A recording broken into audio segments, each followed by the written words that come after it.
Lesson 14, airway and ventilation.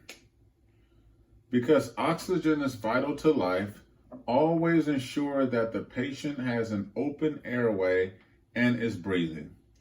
Ensuring an open airway is one of the most important steps you can take for any patient. Without an open airway, a person cannot breathe and will die. The airway is the pathway from the mouth and nose to the lungs.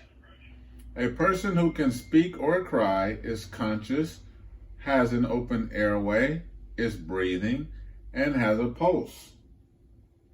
It is more difficult to tell if an unconscious person has any open airway. You will have to take into consideration possible injury or illness.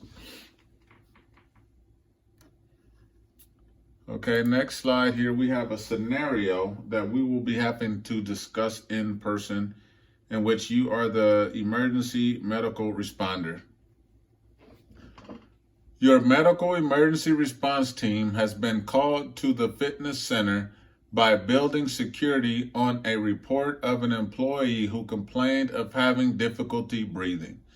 You and your partner arrive and find the employee conscious with a chief complaint of difficulty breathing. The patient says he just overdid it on the treadmill. He appears to be out of breath and is having trouble speaking in full sentences. You begin a primary assessment and determine that the patient is in respiratory distress. What do you do? Okay, so think about the circumstances surrounding this scenario, and this is what we will be discussing for the in-person discussion of this scenario for lesson 14.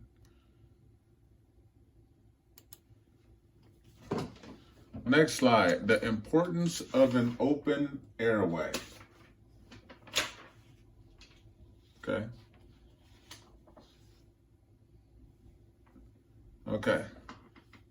The importance of an open airway. Ensuring an open airway is one of the most important steps you can take in caring for a patient because a person cannot breathe without an open airway.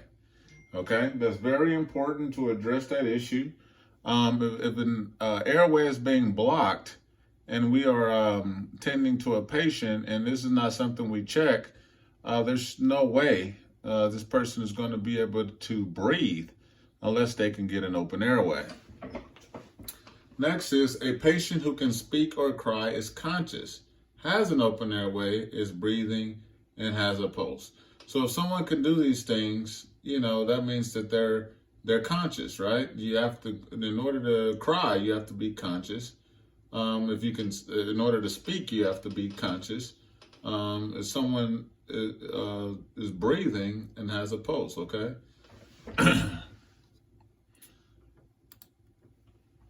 Slide 171, respiratory system overview, okay? The respiratory system is divided into the upper and lower airway tracts. The upper airway tract begins where air enters the respiratory system through the mouth and nose. Air that is inhaled through the nose is warmed and humidified. Air may also be inhaled through the mouth and over the tongue within the oral cavity. The mouth provides an airway, especially during an emergency. Once air is inhaled, it passes through the throat or pharynx. The pharynx is divided into three parts from superior to inferior. The nasopharynx, the oesopharynx, and the laryngopharynx. The nasopharynx lies behind the nasal cavity. The oesopharynx lies behind the oral cavity and the shared passageway for both food and air. Okay? So the lower airway tract. The lower airway tract begins below the level of the vocal cords and consists of the trachea, bronchi, and lungs. The trachea or windpipe is a hollow tube supported by rings of cartilage. It extends downward and it divides into two branches called bronchi, one of which travels into each lung. The two bronchi are hollow tubes, also supported by cartilage, that further divide into lower airways called bronchioles.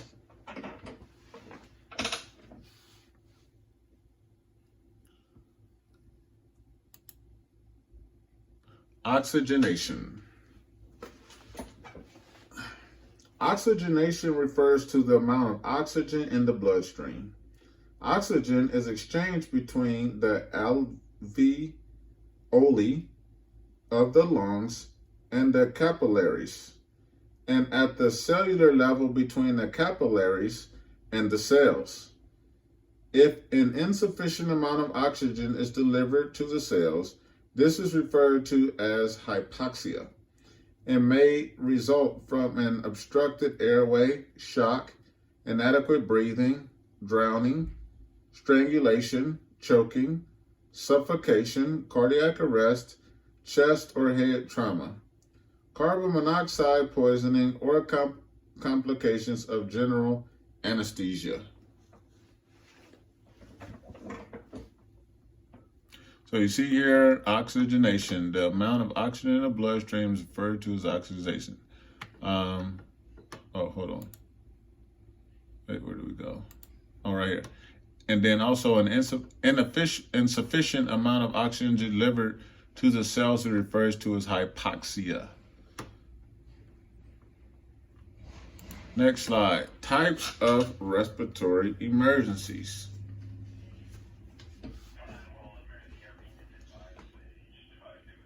A respiratory emergency occurs when air cannot travel freely and easily into the lungs and can be life-threatening because it greatly cuts down on the oxygen the blood receives, or because it cuts off the oxygen entirely. This can stop the heart and blood and prevent blood from reaching other vital organs. The two types of respiratory emergencies are respiratory distress, which is a condition of which breathing becomes difficult, and respiratory arrest, a condition in which breathing stops. Okay? So respiratory distress, difficulty breathing, respiratory arrest, stops, just like cardiac arrest, heart stops. Respiratory arrest, the cessation of breathing, breathing stops.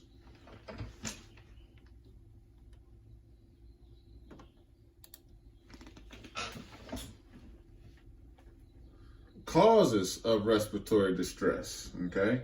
Respiratory distress can be caused by a partially obstructed airway, illness, chronic conditions such as asthma, electrocution, including lightning strikes, heart attack, injury to the head, chest, lungs, or abdomen, allergic reactions, drugs, poisoning, emotional distress.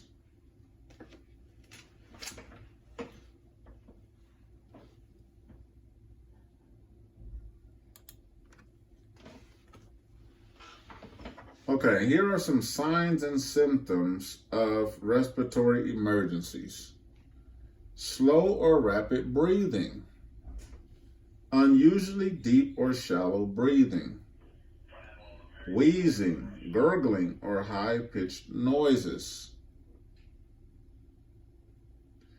unusually moist or cool skin, flushed, pale, ashen, or bluish skin color, shortness of breath, dizziness or lightheadedness,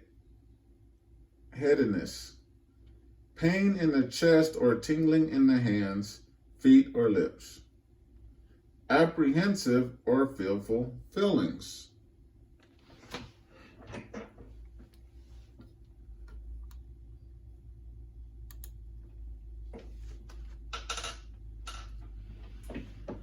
Okay, so this is specific respiratory emergencies.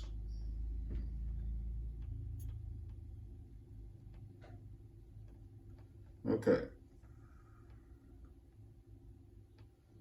So first we have chronic obstructive pulmonary disease. It's a progressive lung disease in which the patient has difficulty breathing because of damage to the lungs. In a patient with COPD, the airways become partially obstructed and the alveolar sacs lose their ability to fill with air, making it difficult for air to be inhaled and exhaled. Next, asthma.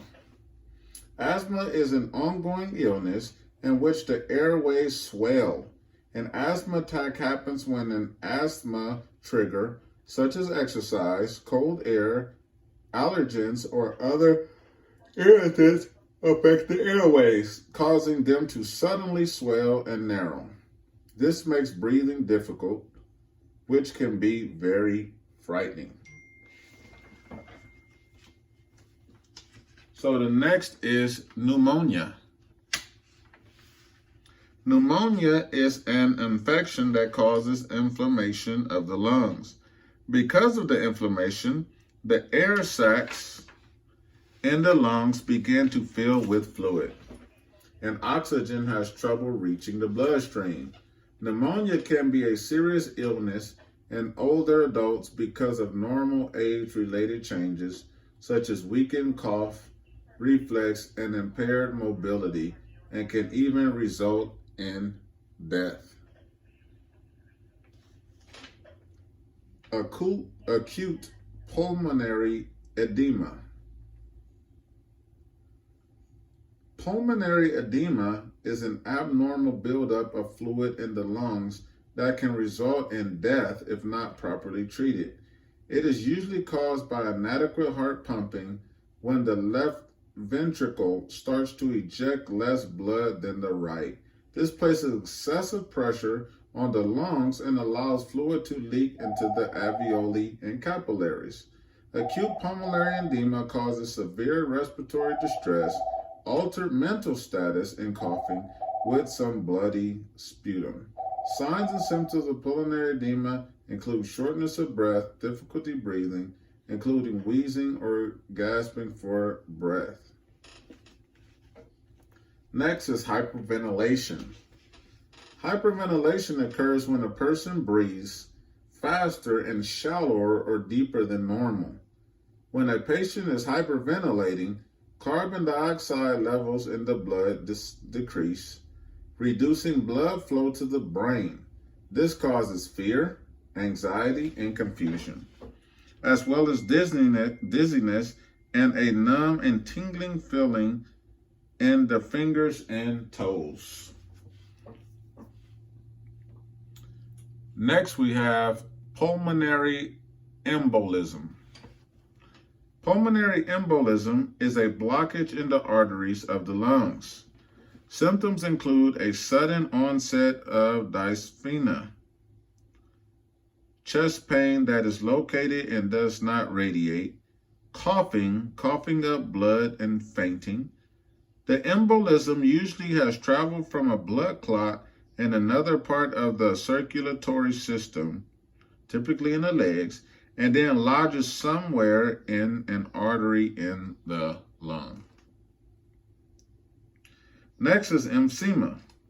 Emphysema is a chronic disease caused by damage to the air sacs in the lungs. It is also degenerative in that it worsens over time. When the alveoli lose elasticity, they become distended, which means swollen and expanded, with trapped air and stop working properly. As the number of affected alveoli increases, breathing becomes increasingly difficult. The most common symptom of emphysema is shortness of breath.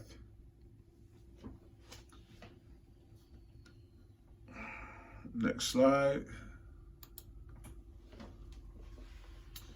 Signs of an open airway. If the airway is open and clear, you will be able to see the rise and fall of the patient's chest, hear air coming out of the patient's mouth and nose, and feel air as the patient exhales.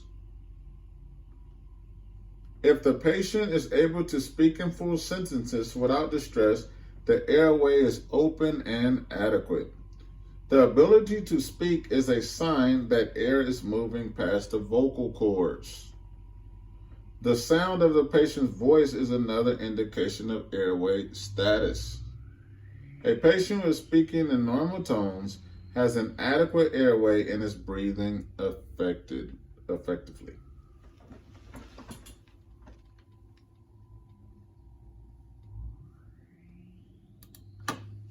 Next here we have signs of an inadequate airway. Patients with an inadequate airway need close attention and monitoring. They may be visibly unable to catch their breath, or they may gasp for air and make grunting sounds. Some signs are subtle, but if you are not sure, play it safe and take steps to maintain an open airway at all times. Not every sign is present in every patient who has an inadequate airway.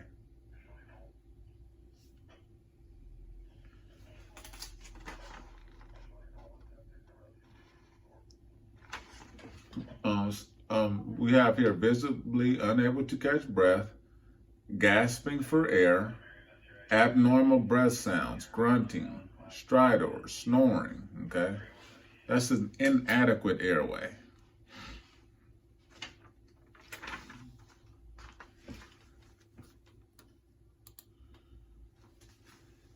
Okay, next we have causes of airway obstruction. There are two types of airway obstruction: mechanical and anatomical.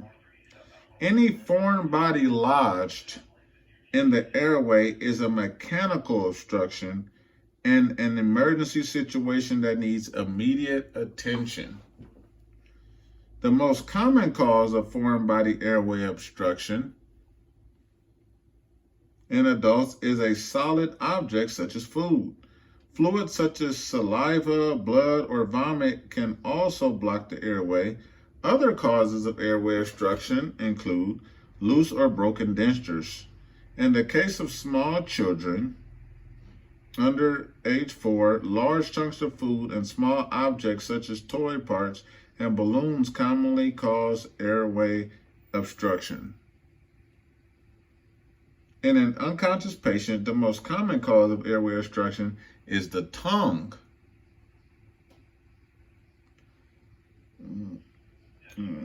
This is known as an anatomical obstruction. Okay, so the tongue is an anatomical obstruction. An unconscious patient loses muscle tone, which may cause the tongue to fall back and block the airway. As the patient tries to breathe, the tongue moves further in the throat. Okay.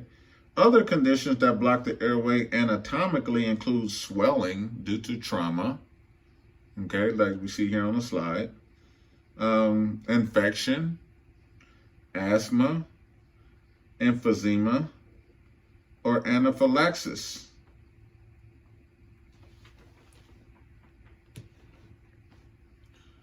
All right, so the next slide here we have is techniques to clear an airway obstruction. More than one method exists to clear the airway in conscious patients. Protocols may vary, but abdominal thrusts, back blows, and chest thrusts each have been proven to effectively clear an obstructed airway in conscious patients. Frequently, a combination of more than one technique may be needed to expel an object and clear the airway.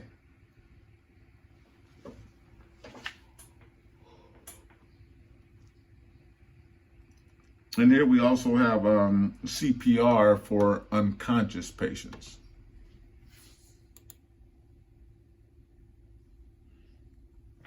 Okay, so here are techniques to remove foreign material from the upper airway.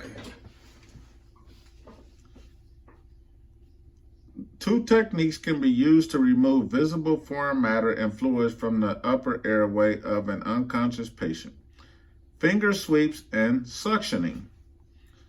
The particular technique you choose will depend on a patient's condition and the foreign matter and may require the use of both skills. Finger sweeps. Finger sweeps involve removing an object or other foreign matter from a patient's mouth with a finger. They are only performed on an unconscious patient and only when you can see foreign matter in a patient's mouth. Always wear disposable latex-free gloves when performing a finger sweep. Next is suctioning. The purpose of suctioning is to remove blood, fluids, or food particles from the airway. Some suctioning devices cannot remove solid objects such as teeth, foreign bodies, or food.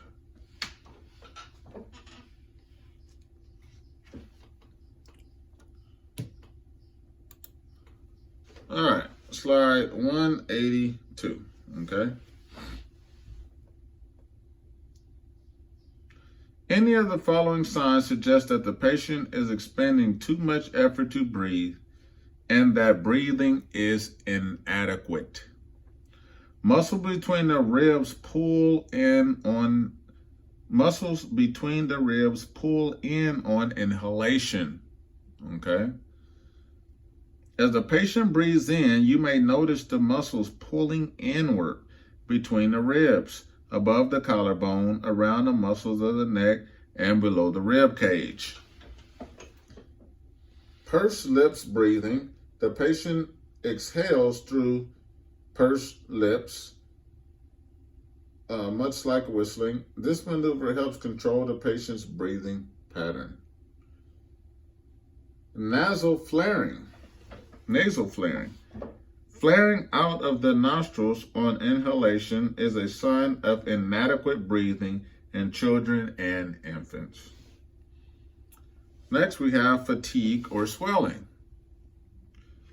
Apparent signs of fatigue are also an indication of the work of breathing. Next, we have excess use of abdominal muscles. This means the patient is using the abdominal muscles to force air out of the lungs.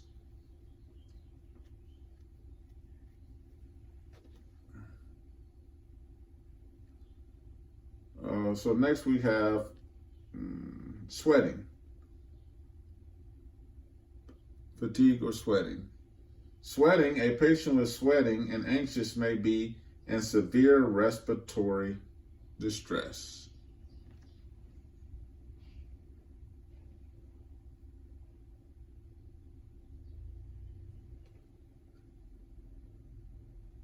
Deviated trachea. If you observe pendulum motions of the trachea while the patient is breathing in, this may be the result of chest trauma resulting in a lung injury. The trachea will move to the side of the uninjured lung. This is typically a very large sign of a life-threatening situation. Next is abnormal breathing sounds. Abnormal breathing sounds are also a sign of inadequate breathing. Listen for abdominal sounds such as stridor, wheezing, or crackles. Wheezing or whistling sounds indicate restricted airflow and are common with conditions such as asthma, allergic reactions, or emphysema. Inadequate depth of breathing. Inadequate depth of breathing may also indicate problems with ventilation. Shallow breathing, even if it is rapid, often means that the patient is not getting enough oxygen. Markedly increased breathing that is unusually deep is also a sign of inadequate respiration. If the person is struggling to breathe, the depth is not adequate. Next is too slow or too rapid breathing rate. Rate provides additional information about the adequacy of breathing. A very slow breathing rate, less than 8 breaths per minute for adults, less than 10 breaths per minute for children, and less than 20 breaths per minute for infants, is a sign of inadequate breathing. Breathing that is too fast or often shallow and inadequate. Unusual or irregular chest wall movement. Unusual or irregular movement of the chest wall may indicate inadequate breathing.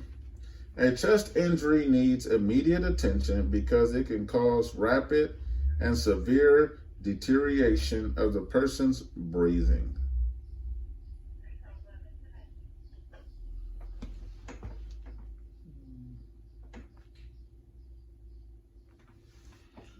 Okay.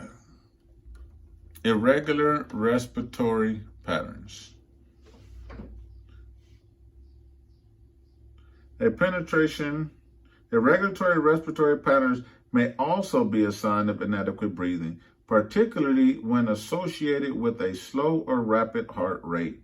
These signs typically occur together in children.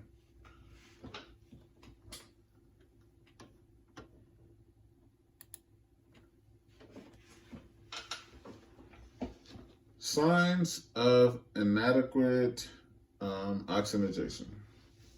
One of the signs of inadequate oxygenation may be cyanosis, an abnormal blue or gray discoloration of the skin, mucous membranes or nail beds of the fingers and toes. Cyanosis is a serious sign that the body is not receiving enough oxygen. Pale, cool, clammy skin is an early and frequent sign of severe breathing difficulties resulting in falling oxygen levels. Mottling. Another sign of inadequate oxygenation is a botchy pattern of skin discoloration, often caused by shock. Without enough oxygen, patients also experience an altered mental state, become restless, agitated, confused, and anxious.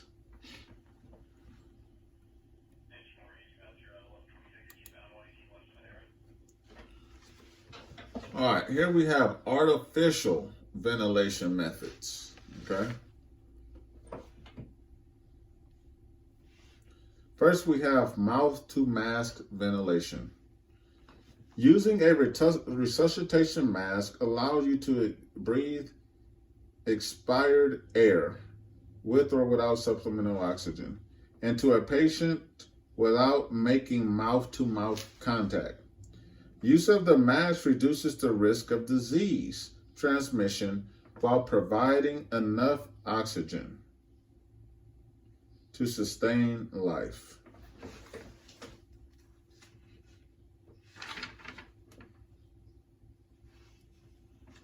Next is mouth-to-mouth. Mouth-to-mouth ventilation is, you have to be very careful with this, because with mouth-to-mouth ventilation, you run a high risk of disease, right? You're going directly mouth to mouth, right? As an EMR medical responder, you should follow standard precautions whenever provide ventilation. However, there may be circumstances when you do not have immediate access to a resuscitation mask or bowel mask. The risk of contracting a disease from mouth-to-mouth ventilations is low, although protocols may vary. You may decide to give mouth-to-mouth ventilation without a barrier. To provide ventilations to a patient without a mask, use the head tilt chin lift maneuver to open the airway. provided you do not suspect an injury to the head, neck, or spine. Gently pinch the patient's nose, shut the thumb and index finger of your hand that is on the patient's forehead. Make a tight seal around the patient's mouth with your mouth. For an infant, seal your mouth over the mouth and nose instead of pinching the nose shut. Blow into the patient's mouth until you see the chest begin to rise. Next, we're going to go mask to nose breathing. If the patient's mouth is injured, you may need to provide ventilation through the nose.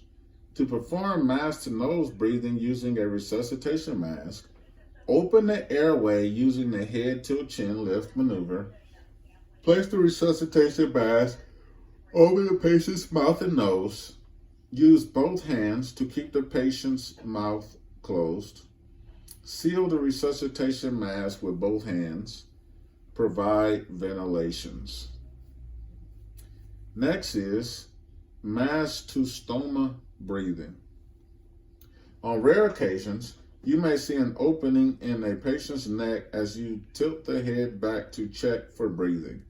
If the patient has a stoma and needs artificial ventilation, follow the same step for mouth to mask breathing.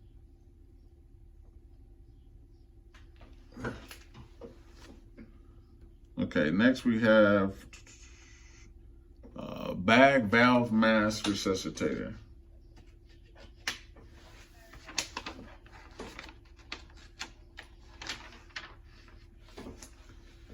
A bag valve mask resuscitator is a handheld device used to ventilate patients and administer higher concentrations of oxygen than a pocket mask. Bag valve masks are used by either one responder responsible for managing the airway and delivering ventilations or two responders in a multiple responder situation.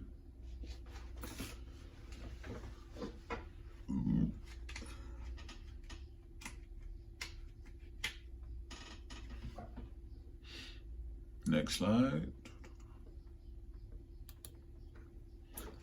Bowel valve mask resuscitator ventilations. Okay.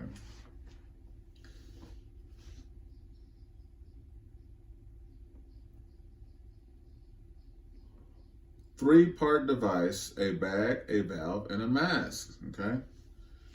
The advantages: increased oxygen levels in the blood by using the air in the surrounding environment instead of the air exhaled by the responder. Right.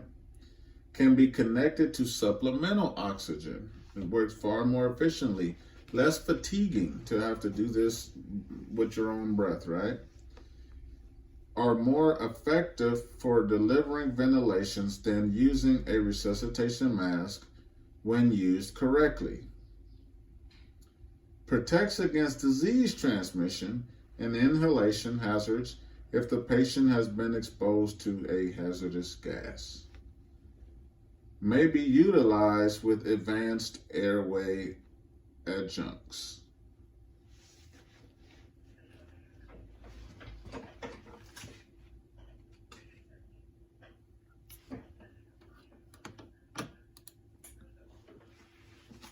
All right. Bowel valve mask ventilation rates and patient's age. Infant and child bowel valve masks are available and should be used for infants and children.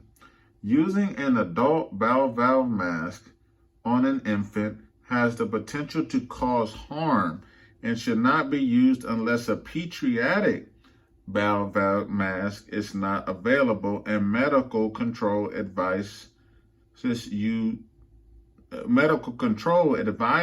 to do so. Always use the appropriate equipment matched to the size of the patient, okay? So for a newborn, you're going to give 30 to 60 ventilations per minute at about 1 second each for a newborn, 0 to 1 month old. 20 ventilations per minute at 1 second each for a child or an infant. 10 to 20 ventilations per minute at 1 second each for an adult.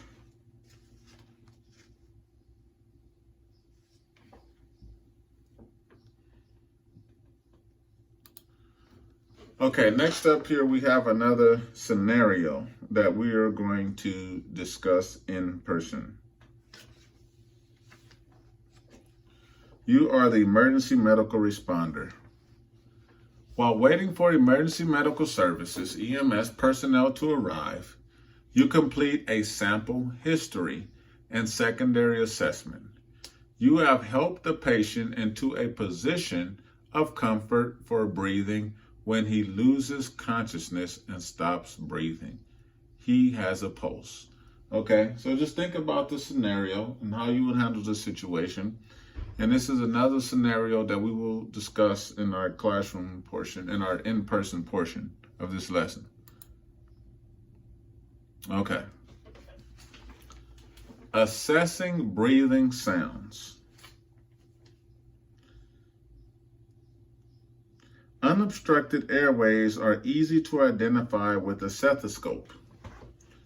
You should hear air moving on inspiration, breathing in, and expiration, breathing out.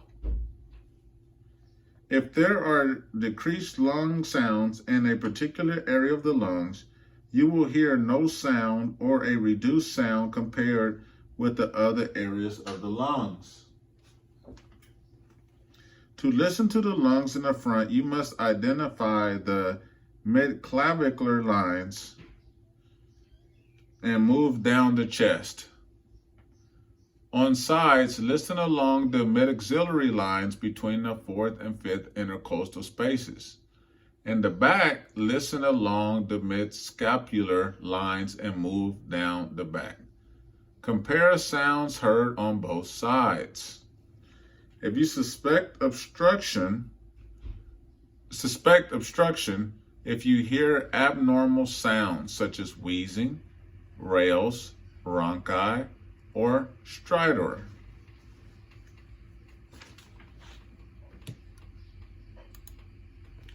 Asthma medications. There are 3 types of medications used in the management of asthma, each with a different purpose. Long-term control medications are used regularly to control chronic symptoms and prevent attacks. Quick relief medications, also called rescue medications, are used as needed for relief of symptoms during an asthma attack. Medications for allergy-induced asthma are used to decrease sensitivity to a particular allergen and prevent the immune system from reacting to allergens.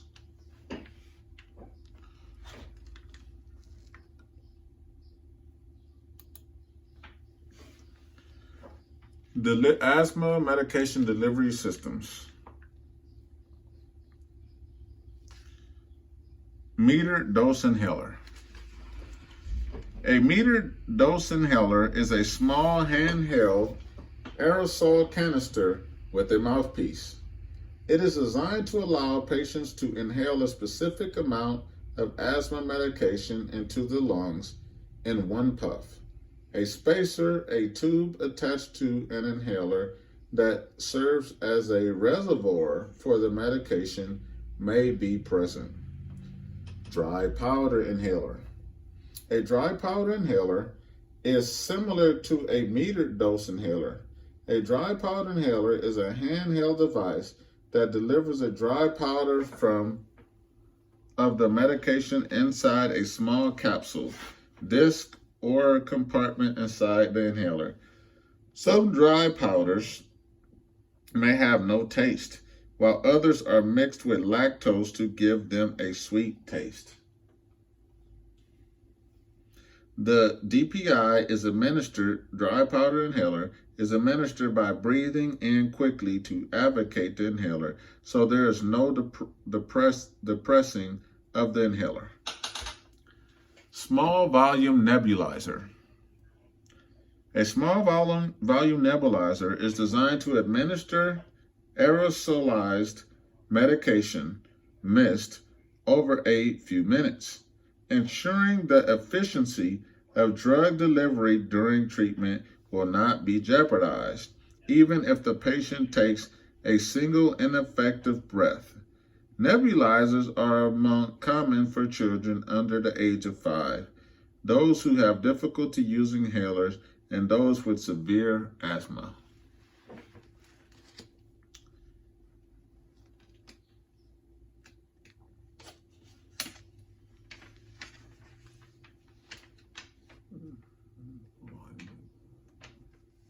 Another system we have is a pill or liquid form. Asthma medication can also be taken by pill or liquid. Most recently, asthma medication can be given through an injection just under the skin. So those are other forms.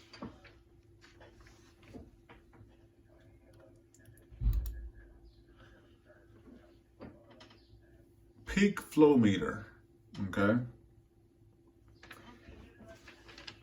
A peak flow meter is a handheld asthma management tool that tracks a person's breathing. It assists in warning the person of their asthma is worsening, if their asthma is worsening, and helps show how they are responding to treatment. A peak flow meter measures the person's ability to push air out of the lungs in one quick breath.